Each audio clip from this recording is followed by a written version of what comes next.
So, where were you at before you met with Scott? Well, before I met with Scott, I had realized that coaching as a career and a way of life was certainly my path. But I knew nothing about the coaching industry. I hadn't taken any training. I wasn't really sure where to start. And I got in touch with Scott, and he was able to help me in a few coaching sessions, which then later turned into a friendship and some mentoring. He was able to help me figure out where I could take some training. He helped me stick with my training so that I can finish on time. He helped me. The biggest thing Scott's done for me is through his support and his encouragement. He's helped me to see in me what I couldn't see before. And now that I see it,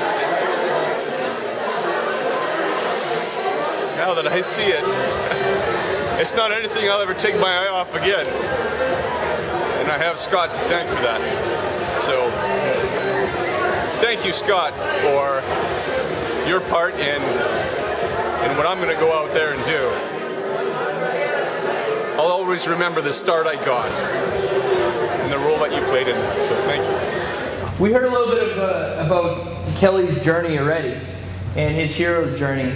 And Kelly, can you describe a little bit more just in detail, like where were you at on your journey when you first came to me for coaching?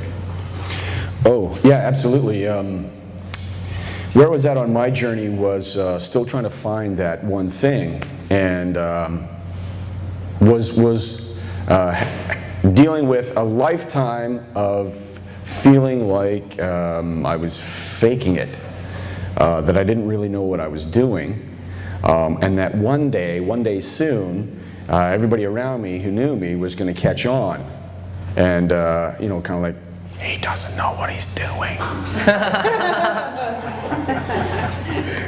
And really struggled to kind of understand or even see the value that I brought just through the career choices I had made once I'd left acting.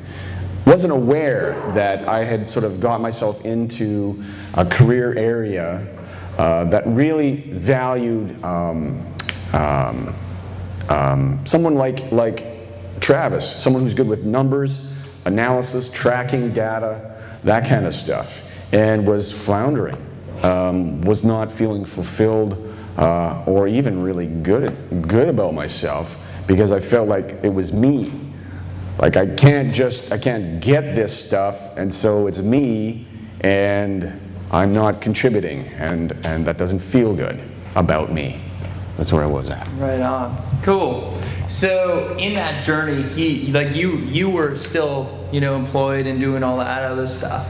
So what are some of the highlights of, you know, some of the time? Because we've actually shifted our coaching into more like a mentoring and partnership type relationship, right? And I have seen you grow incredibly in the time, like really. And part of it is just that stepping in that you've done. But what are some of the highlights of what you've experienced through the coaching and mentoring process? Well, without a doubt, it would be the way, Scott, that you kept reflecting back to me, you know, that I'm valuable, right? That I have talents, that, you know, I'm awesome, and that I'm going places, right? Until Scott had actually said that kind of stuff out loud, I don't even know if I really had registered hearing it before. Certainly not for myself.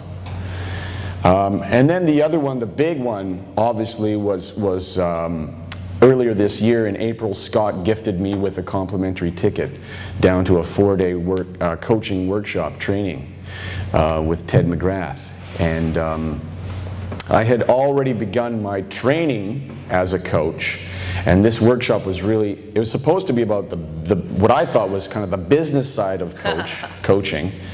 But it turned out to be 4 days of the most radically transformational work I've ever done. And Scott had offered me a similar ticket the year before. And I wasn't able to commit to it. I was more willing to say, I can't afford it, I don't have the time, you know, I'm not prepared to leave my wife behind for that many days with 2 young kids. These aren't the right shoes for that.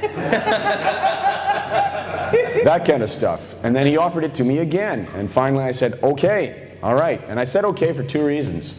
One, I said okay because I could see some space for me actually making this work. My kids were a little bit older.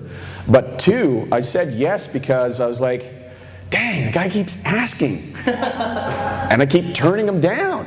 And that doesn't feel right for me. You know what I mean? And not in terms of like, I'm letting Scott down.